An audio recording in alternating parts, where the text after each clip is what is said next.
Привет, дорогие друзья! Сегодня я хочу приготовить удивительный пирог. Пирог с мясом и пирог с почками. Мясо и почки в одном пироге. Вы верите, что это может быть вкусно? А я знаю, что это будет очень вкусно, потому что все начинается с теста, с очень хорошего теста. Здесь килограмм муки. А вот это 600 грамм очень холодного масла, очень холодного, прямо из морозилки, которое сейчас надо натереть на терке. Натереть и немедленно перемешать с мукой. В результате у нас должно получиться почти что слоеное тесто. Вообще-то такое тесто лучше всего делать, когда погода прохладная. Но сейчас вечер, а пирог я собираюсь печь завтра утром. Ночь тесто пролежит в холодильнике. И станет от этого только лучше. Обратите внимание на технологию приготовления этого теста. Я масло окунаю в муку, и эти стружки немедленно пересыпаю мукой. Смотрите, прям вот насыпал муку на масло и трем. И стружки тоже немедленно пересыпать мукой, чтобы у вас не получилось так, что отдельные стружки слившегося масла и отдельно где-то там мука. Нет, тогда ничего не получится. Но если кто-то скажет, что это слишком жирно, значит, надо готовить какое-то другое тесто, да? А вот это тесто будет вкусным, если мы будем соблюдать пропорции. На 1 килограмм муки 600 грамм сливочного масла и 2 яйца. Яйца выливаете куда-то вот сюда, посерединке. И в эти же самые яйца надо добавить 1 чайную ложку соли. Больше не надо. Этого достаточно. Соль я беру на этот случай мелкую, не крупную. И сейчас потихонечку надо размешивать не все сразу, а вот так.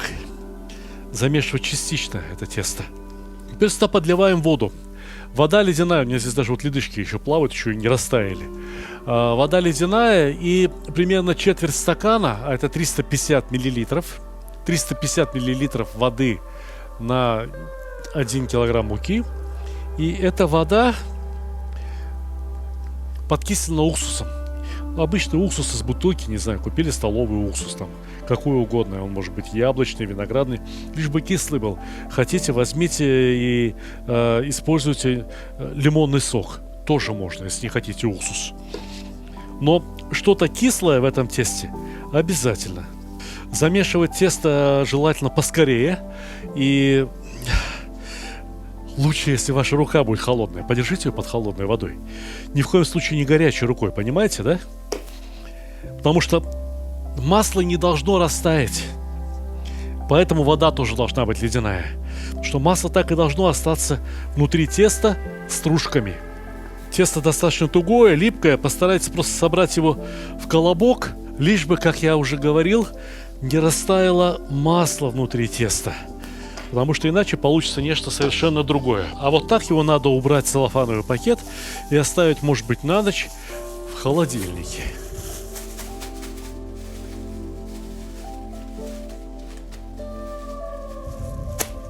В общем, это будет очень такой массивный, очень сытный пирог с почками и мясом. Причем почек будет, возможно, даже немножко больше, чем мясо. Ой, предвижу. Фу, почки, ой, как можно почки. Почки надо вымачивать. Ребят, ничего не надо вымачивать. Вот запах, которого вы опасаетесь, образуется вовсе не в почках. Но с другой стороны, вот все то, что похоже на жир, и то, что есть в почках, надо просто-напросто вырезать. Все очень просто. Куски почек вот такого размера в пироге, я полагаю, будут вполне себе уместны. Снимаем пленочку, которой покрыты почки. Я сейчас работаю с бараньими почками, хотя вот у меня говяжьи, ну, можно сказать, телячьи, не очень большие. Их тоже будем использовать. Телячьи, говяжьи имеют свои особенности, немного другие. Давайте посмотрим поближе, как они устроены. Видите, да? Вот он. Вот эта часть, о которой я вам говорил и которую следовало бы вырезать.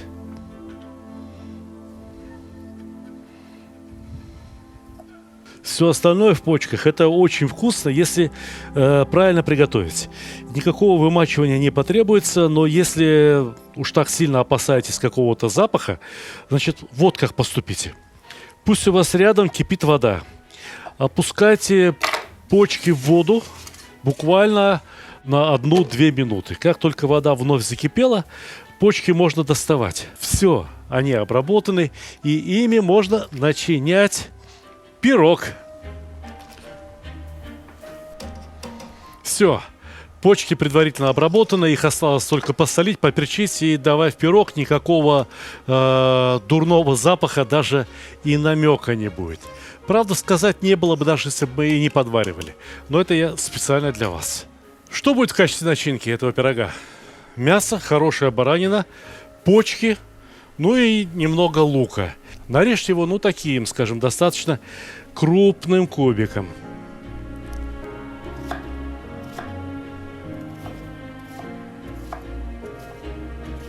Теперь на плитку надо поставить сковородку, в сковородку налить масло. Начинки получается довольно много. Здесь грамм 600-700 почек, с килограммчик мяса, грамм 300-400 лука. Поэтому, я думаю, можно налить 150 грамм растительного масла. Хотите, можете смешать со сливочным, получится еще вкуснее. Хотите, можно растопить какой-то животный жир, но надо учитывать, при какой температуре он застывает. А пока что огонь погромче, и давайте насыпаем лук. Вот какое дело. Почки мы уже подварили, и вообще они будут готовы довольно быстро. Нельзя почки, как и печень кусками, готовить слишком долго. Они чем дольше их готовишь, тем жестче становятся. Но лук за время приготовления внутри пирога тоже должен приготовиться. Он должен изменить свой вкус. Он должен выпустить сок. И поэтому мы его нагреваем предварительно. Понимаете? Раньше, чем он попадет в пирог. В пирог у нас пойдет термически обработанная начинка.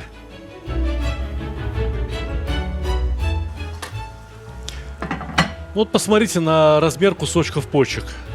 Вот они у нас какие получились. Вот примерно такими же должны получиться и кусочки мяса. Но надо учитывать, что почки внутри пирога будут готовиться, будут еще продолжать выпускать свой сок и станут, наверное, еще помельче. Поэтому и мясо надо нарезать с учетом того, каким оно получится внутри пирога.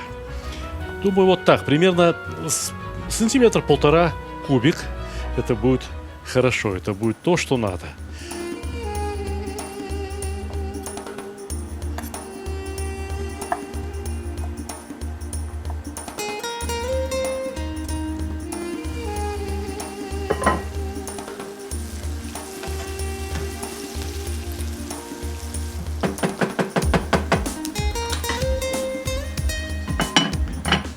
Примерно 600-700 грамм лука, примерно 600-700 грамм почек, примерно 600-700 грамм мяса. Мясо с жирком, и это хорошо. Но почки мы посолим потом отдельно, а вот мясо надо посолить уже сейчас. Я думаю, что полной чайной ложки вполне достаточно. И немного черного перца. Так, вот он. Черный перец. Неполная чайная ложечка. Это будет хорошо. А теперь мясо надо присыпать мукой. Я объясню почему. Почки будут выпускать сок. Вот лук довольно сочный. Это все довольно сочно. Из пирога не должен вытекать сок, как из чебурека, либо из мантов. Да и там-то тоже. Из чебуреков когда вытекает сок? Ну, не от того, что мясо сочное, а от того, что фарш воды много набухали. Вот и все. Вот причина, когда сок течет из чебуреков. А в пироге сок надо чем-то задержать. Можно было бы задержать, например, рисом. Рис бы впитал в себя выделяющийся сок. Да? Можно задержать мукой. Вот мука. Мы сейчас в этой муке обваляем мясо. И когда будет выделяться сок, прямо внутри пирога образуется нечто вроде соуса бешамель. Но пока что мясо выглядит прямо очень хорошо. лук уже практически пожарился ровно так, как надо. Видите, отдельные его кусочки начали золотиться. И прекрасно. Он пахнуть стал по-другому. Лук пахнет очень хорошо. Все мясо можно отправлять в лук.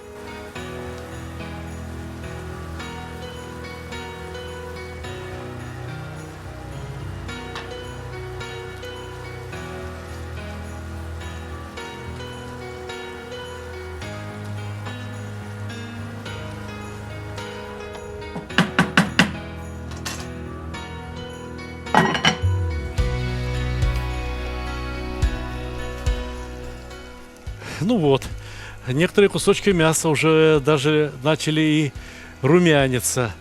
И они уже очень приятно пахнут. И то и хорошо. Достаточно. Больше их готовить не надо. И наоборот, надо, чтобы как можно скорее начинка остыла. Потому что тесто у нас особое. Тесто, которое состоит едва ли не наполовину из сливочного масла.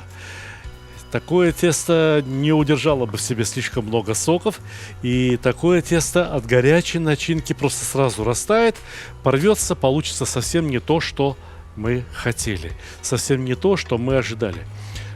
Пусть начинка, мясо, лук простынут. Вот так. А мы можем начинать заниматься тестом. Точнее, сначала мы должны заняться формой, в которой будем запекать пирог. Сливочного масла в тесте сколько хочешь. Но мы должны и форму тоже как следует смазать сливочным маслом. Моя самая новая книга называется «Сталик Видеобук». И я хочу вам рассказать об этой книге. У нее, видите, вот такая черная обложка. Но буквы блестящие, да еще и выпуклые, поэтому все видно.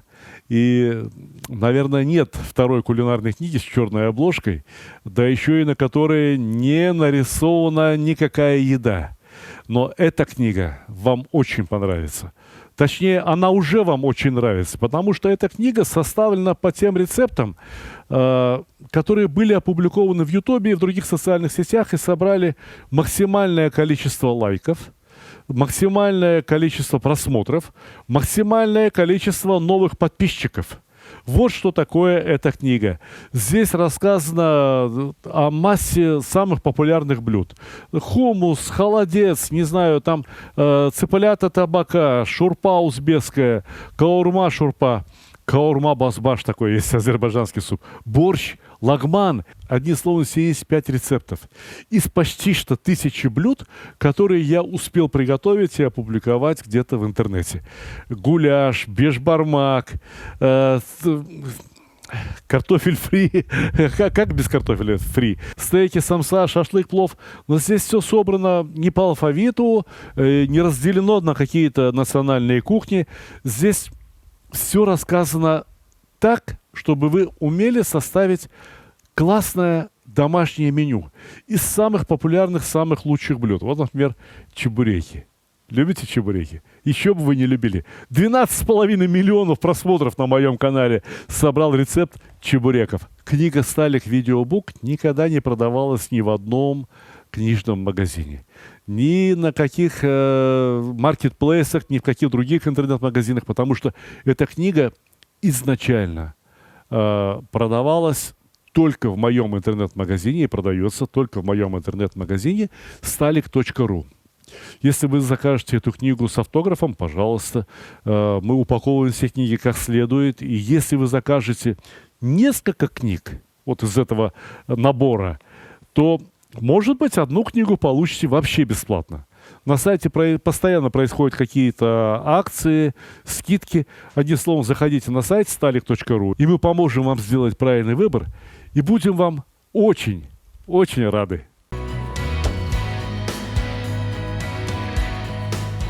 Тесто, которое мы замесили еще вчера и которое поставили в холодильник. И теперь это просто восхитительное тесто. Однако его надо разделить на две неравные части. Из одной части мы сделаем крышку пирога, а другая часть это будет донышко пирога и его борта. Так, смотрите, сколько всего. Думаю, что пирог у нас получится вот такой высоты. Следовательно, надо рассчитывать на пирамидку. Вот эта крышка. А вот это. Ох. Можно, конечно, сделать и потолще тесто. Будет вкусно. Это тесто само по себе, вот возьми его, испеки в печи, и получится что-то очень вкусное. Но все-таки пирог — это разумное сочетание теста и начинки. Тесто холодное, пока что довольно тугое. Поэтому для начала я его обрабатываю рукой.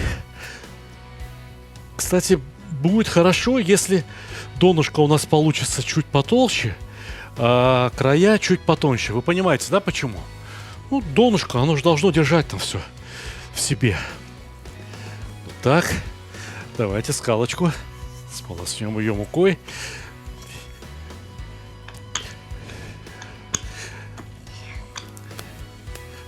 Вот я смотрю на эти почки, и посмотрите, сколько сока они пустили.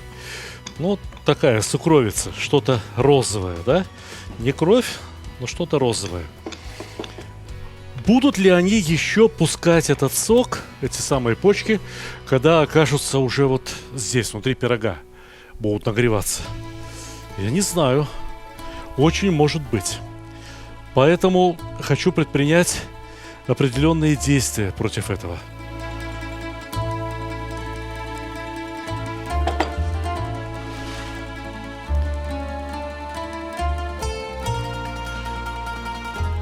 Вот лежит себе тесто и лежит, да? Но здесь сейчас будут лежать почки и начнут выделять сок.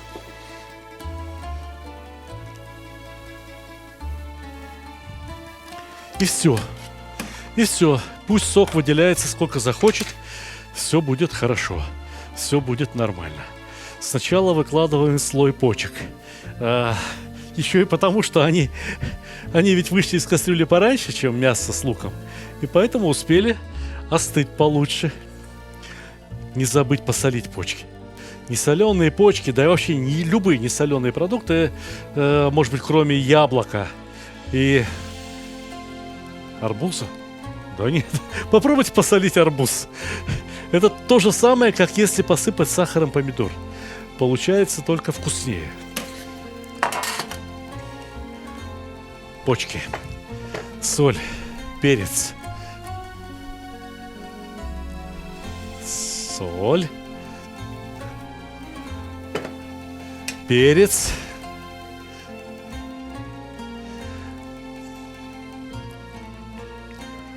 я думаю, что я сначала раскатаю крышку, а уже потом переложу мясо, потому что здесь еще все достаточно теплое.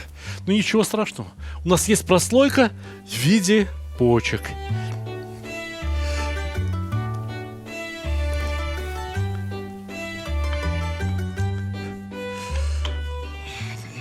Знаете, ведь пироги, любого рода пироги, можно печь как в печи, так и на пару. И для таких паровых пирогов тесто готовится не со сливочным маслом, а с внутренним салом. Это внутреннее сало режется мелко-мелко, и вместе с ним замешивается тесто. Это вкусно, но это выглядит некрасиво. Прямо скажу, это выглядит довольно некрасиво. Нормальных размеров крышечка? Мне кажется, нормальных. Все, перекладываем мясо.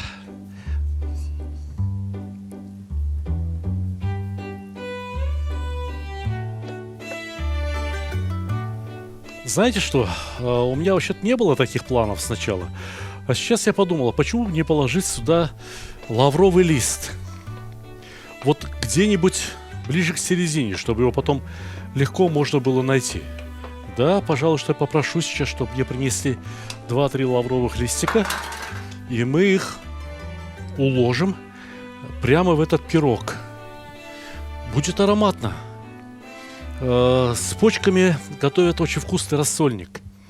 И туда кладут каперсы. Почему бы не добавить каперсы в этот пирог? Почему бы не добавить сюда оливки? То есть сделать примерно то же самое, что мы делаем, когда готовим рассольник. Хорошая идея. Схожу в кладовку. Вот тут у меня оливки и каперсы, а вот здесь разыгралась фантазия. Ездили на банкет, людей покормить вкусно. И знаем, что вообще-то говоря, никакого кетчупа к шашлыку не надо. Но люди просят. И вот у меня здесь, ну скажем так, хорошо приготовленный домашний томатный соус. Одни только помидоры и немного приправлены чесночком, солью, красным перцем. В общем, это все будет хорошо.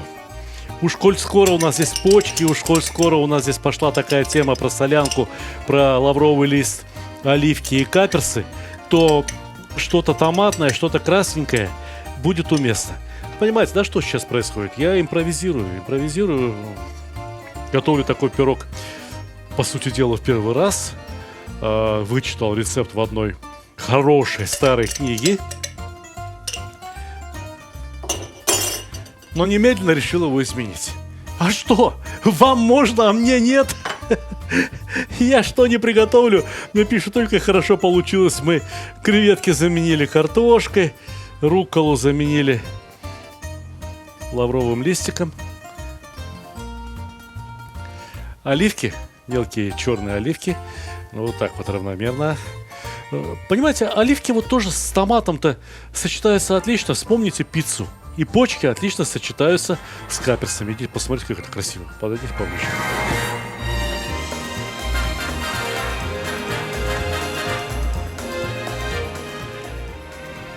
Переносим крышечку при помощи скалки.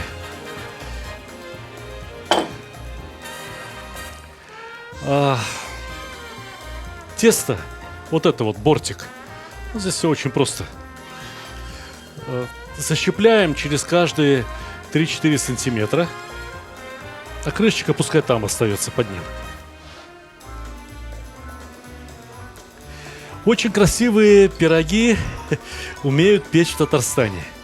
Я хотел бы тоже так научиться, но этому на самом деле надо очень долго учиться. Поэтому пока что готовлю пироги просто вкусные. И даже, можно сказать, не просто вкусные, а очень вкусные. Вот это тесто будет очень замечательно, потому что оно очень сытное.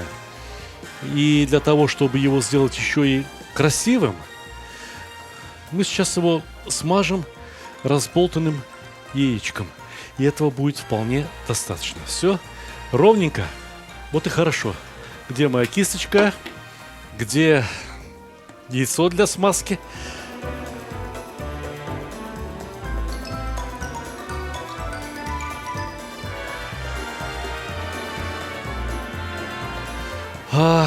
Вот оно, что я хочу сказать вам. В любом случае, сочность ни одному пирогу еще не помешала. И у меня есть для этих целей заранее приготовленный мясо-овощной бульон. Посмотрите, какого замечательного цвета. Лучше просто не придумать. Если я его сейчас налью, тесто раскиснет. Расплывется пирог. Поэтому, когда пирог будет практически готов, где-то через час 15, я вот в эту дырочку налью бульон. А пока что эту дырочку надо закрыть какой-то пробочкой. Пробочкой из кусочка теста. Скатаем небольшой шарик, да и все. Вот тебе и пробка.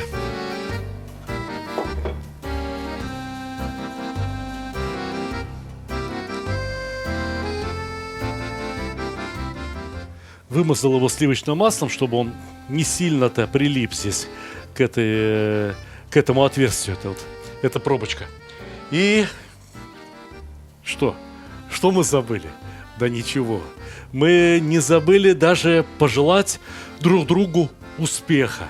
И успеха моей замечательной дровяной печи. Если у вас нет дровяной печи, ставьте такие пироги на температуру 210-215 градусов как минимум на час в обычную духовку.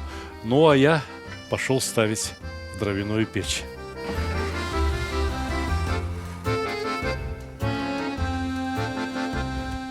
Видите, да, в печи еще поленья полыхают. Но если я закрою дверку герметично, то сейчас кислород там кончится, и все. Поленья потухнут, а жар останется. И этого жара вполне достаточно для того, чтобы испечь очень вкусный пирог. Положенное время прошло. Давайте заглянем, что у нас здесь произошло, что случилось. Почему так вкусно пахнет? Пахнет на весь подмосковный поселок. Ух! Открываем крышечку, предусмотренную конструкцией пирога, и заливаем бульон. Однако, прежде чем залить бульон, я думаю, придется немного поработать ножом. Создать пространство, куда заливать бульон. Вот теперь вперед.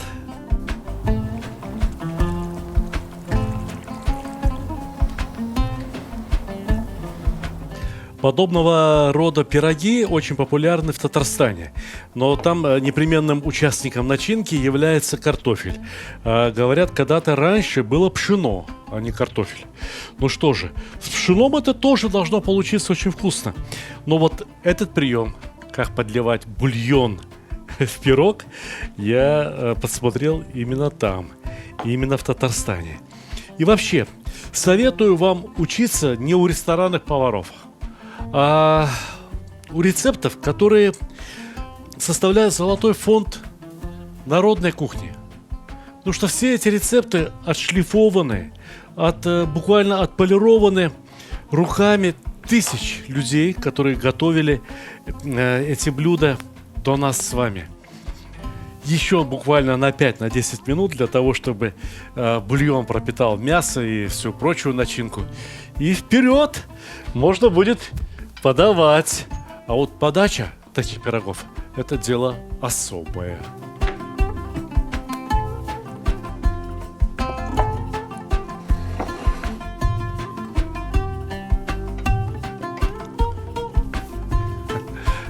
Ну сколько можно держать пирог в печи? Уже больше часа он испекся, получился очень румяным, очень ароматным. И теперь настало время показать, как правильно подавать такие пироги. Ну, во-первых, сначала положено отрезать корочку, вот эту верхнюю часть, каждому едоку по одному кусочку. Это как бы вместо хлеба.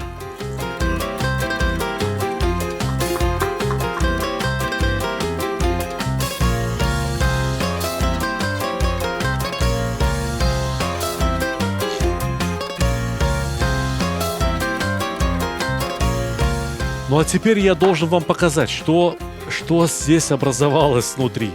Загляните, здесь просто все переполнено бульоном, супом. Фактически у меня получилось 2 блюда.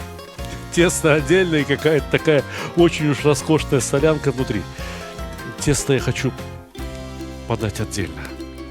А все то, что внутри, вот это вот мясо, почки, каперсы, лучок, соус, прямо в суповую тарелку.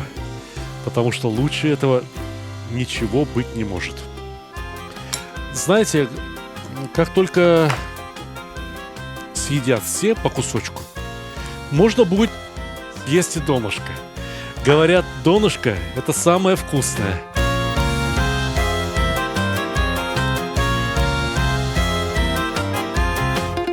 Мне очень понравилось то, что получилось сегодня, но я хочу сказать вам, дорогие друзья, что в кулинарии пределов совершенству нету. Уверен, что этот пирог можно приготовить еще вкуснее, чем получился у меня сегодня. И я от всей души желаю вам таких успехов и, конечно же, как всегда, приятного аппетита!